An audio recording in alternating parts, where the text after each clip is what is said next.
A very good afternoon to respected sir and everyone present here.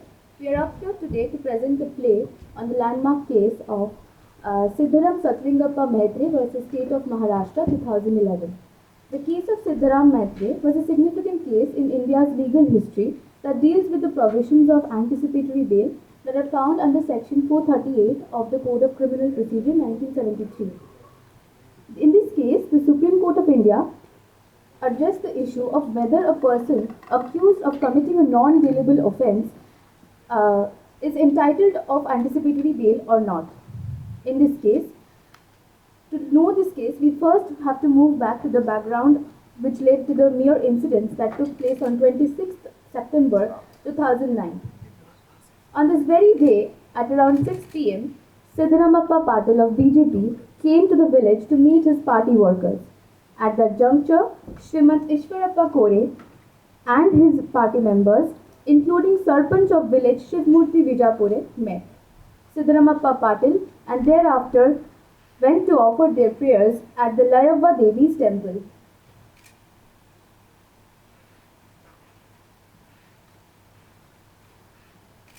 After worshipping the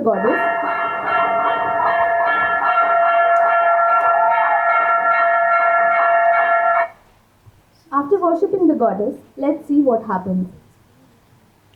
मना किए थे ना तुम लोग यहाँ पे आने से मना किए थे ना हुआ कैसे तुमको आना हटो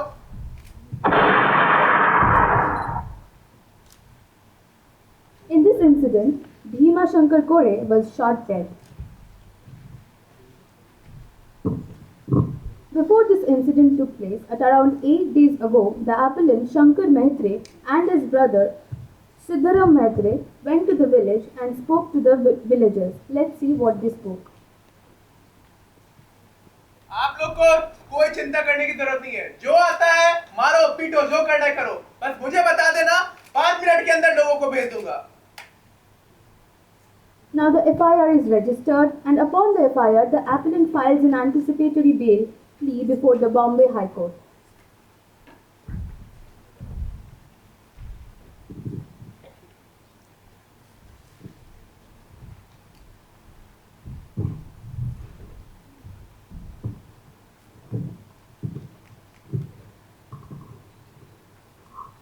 Your Lordship, I am here with the bail application on behalf of my client, so please grant me the bail on merit. We don't find any grounds on your application, so we can't grant you the bail. Here the bail gets dismissed and the appellant moves towards the Supreme Court with its final plea for anticipatory bail. Now let's see the proceedings of the Apex Court.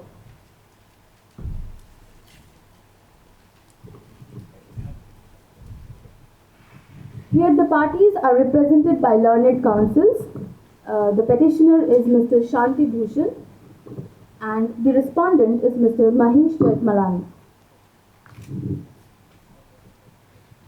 Your Lordship, with your permission, I want to begin the case. Permission granted. Your Lordship, it is to be noted that the fundamental principle of criminal jurisprudence must be looked into as it says that every individual is presumed to be innocent till he or she is found guilty, should be followed by the court. It is also to be noted that the legislature has not circumscribed court discretion in any manner while granting anticipatory bail. Therefore, it is requested to the Honourable Court should not limit the order only up to a specified period till the charge sheet is filed and thereafter compel the accused to surrender and ask for regular bail under section 439 of Code of Criminal Procedure. Therefore, the Honourable Court should not interpret contrary to the legislature intent of the statute. Your Lordship, it is also to be noted that Article 20... Objection, my Lordship. Objection sustained. Your Lordship, I want to draw your attention towards the point that the accused's fundamental right is violated. And the Honorable Court, please consider this point while taking the decision. Okay, then refer to some cases which support the Article 21. With respect to Manika Gandhi case and also the landmark judgment of A.K. Gopal and Manika Gandhi to be noted, and it is also to be looked at, right to life with dignity and right to personal liberty. That is, no person shall be deprived of his life or personal liberty except according to the procedure established by law.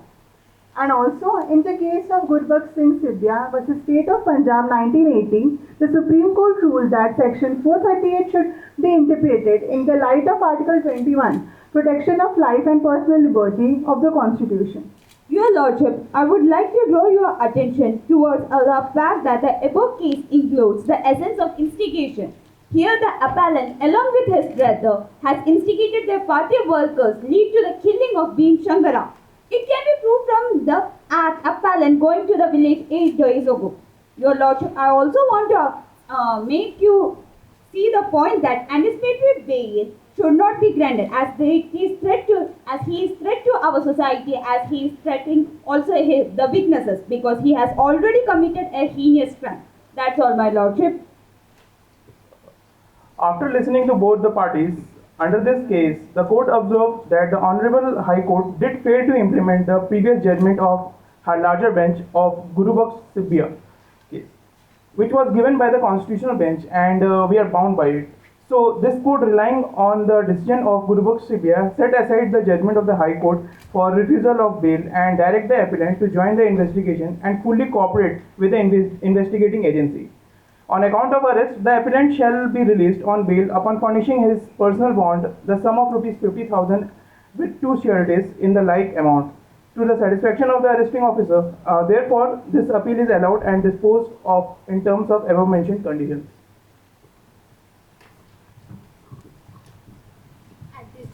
At this juncture, we come to an end to the play, and hereby I would like to draw your attention to a few learnings which are as follows. Firstly, we come to know that the laws are interpreted in context of matters related to anticipatory bail. Here, the court also ruled that the judgment of a larger bench should always be followed over the judgment of a smaller bench and to follow the rule of precedence.